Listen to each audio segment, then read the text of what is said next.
Hello and good evening students and welcome to Byjus Exam Prep IAS. So before we take a look at today's daily quiz, here is a quick announcement that today under our Target Prelims 2023 program, we'll be covering the second session of International Relations from 7:30 till 9:30 p.m. So do catch it live on our YouTube channel. So let us take a look at the first question. Wushu, a martial art form, originated in which country? Japan, China, Vietnam or Korea? Now we have taken this question because under the recently held Wushu Stars Championship in Moscow, Indian women athletes, they won 17 medals. Now Wushu, which is more commonly known as Kung Fu, is a Chinese sport. It is a type of a martial art which originated thousands of years ago under the Qin dynasty of China. In the year 1990, the International Wushu Federation was formed to govern the various types of martial arts that come under the Wushu banner. Now currently, there are two main disciplines of Wushu, that is Taolu or the choreographed routines and the Sanda or the full contact combat. Now after the creation of the International Wushu Federation, for the first time the World Championships, they were held in the year 1991 in Beijing. So these kinds of questions are important because UPSC has in the past few years asked questions related to sports. So over here, your correct answer will be B, that is China. The next question is, which of the following statements are true regarding the I2-U2 grouping? It was started in the year 2021. Apart from India, the other members include USA, UK and Israel. It is also known as the West Asian Quad. Now, if you see the grouping's name, it's I2-U2. That is, there needs to be two countries whose name starts with I and two countries whose name starts with U. It is also known as West Asian Quad. Now this is a correct statement. So that means there must be some elements of West Asia because India does not belong to West Asia, USA does not and UK does not. Only Israel belongs to West Asia. So what exactly is the membership of this group?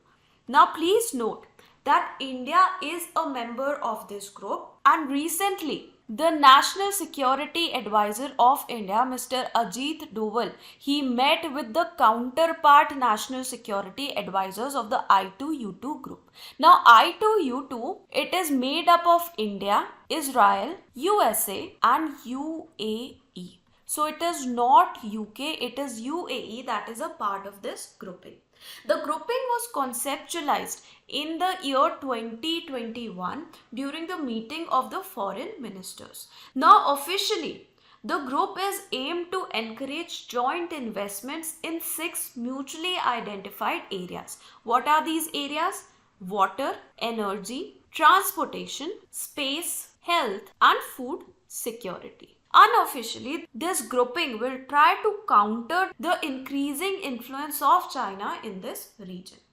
So according to the Ministry of External Affairs of India, this grouping intends to mobilize private sector capital and expertise to help modernize the infrastructure, low carbon development pathways for our industries, improve public health and promote the development of critical emerging and green technologies. So out of these, this is correct. This however is incorrect. It's not UK, it's UAE. This is correct. So the correct answer over here is 1 and 3. Next question is, identify the correct statements. Both Nagara and Dravidian temples have an element called Shikara. Gopurams are an important feature of the Dravidian temples. Now this question has been taken because a video of Tirumala temple's Ananda Nilayam, which is a golden canopy that is situated above the sanctorum of the temple, it has gone viral and this has raised questions regarding the security of this temple. Now this temple, it is constructed in the Dravidian style. Now if you see in the Dravidian style, the Gopurams, They are a very important part of the temple architecture. After that, we have the mandapa, we have the vimana, shikara and garbhagriha. Now shikara, the element, it has different meanings in both the Nagara style and the Dravidian style temples. Now shikara word, it is a Sanskrit word which literally translates to mountain peak. So it refers to the rising tower above the temples in the Nagara style. So they are the curvilinear mountain-like spires of the temples. In the Dravidian style, we also have a shikara element, but it is not this spire of the temple. It is actually a crowning element at the top of the temple. It is shaped like a stupika or an octagonal cupola. So if we go back to the question, this is correct. Yes, both have the element called shikara. However, the meaning or the connotation of the element in both the styles is quite different. This is also correct. Yes, gopurams are a prominent feature of the Dravidian temples. So your correct answer is C. The next question is, how many of the following countries are a member of the Arab League? Syria, Egypt, Oman, Israel and Tunisia. Now the Arab League, which is formally known as the League of Arab States, was established in the year 1945. Now initially it had just 6 members, that is Egypt, Iraq, Jordan, Lebanon, Saudi Arabia and Syria. Right now it has 22 members. Now Syria, which was a founding member of this Arab League, its membership was suspended in the year 2011 after the brutal crackdown by its president Bashar al-Assad on the pro-democracy protests. However, Arab League has now reinstated the membership of Syria. So if we go back to the question, yes, Syria is a member of Arab League. We do have Egypt, Oman and Tunisia. However, Israel, it is not a member. If you see this map, you can see that Israel is not a member of Arab League. So your correct answer over here is only 4 countries are a member of Arab League. Now we come to a PYQ from the year 2016. On which of the following can you find the Bureau of Energy Efficiency star labels? Ceiling fans, electric geysers, tubular fluorescent lamps.